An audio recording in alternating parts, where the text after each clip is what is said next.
আমার মাথার উপরে একটা বাতি আলো দিচ্ছে,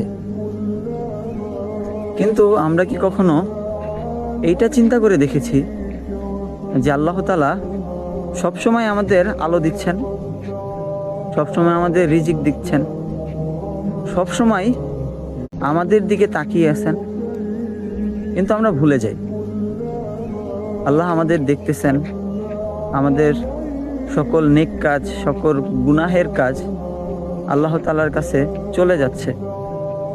আমরা এটা ফিল করি না। আমরা কত পরিমাণ গুনাহ করি, তারপরও আল্লাহ তাআলা আমাদেরকে আমাদের গুনাহের পরিমাণ আযাব দিতেছে না। আল্লাহ তাআলা প্রতিনিয়ত আমাদেরকে আলো দিচ্ছে, আমাদের দিকে নেক দৃষ্টিতে তাকিয়ে আছে, কিন্তু আমরা আল্লাহ তাআলা নাফরমানি করেই যাচ্ছি। তাই আমরা আল্লাহ তাআলার শুকরিয়া আদায় করব নামাজের মাধ্যমে, জিকিরের মাধ্যমে। আল্লাহ তাআলা আমাদেরকে বেশি বেশি আল্লাহ তাআলার ইবাদত করার তৌফিক দান করুক। আমিন।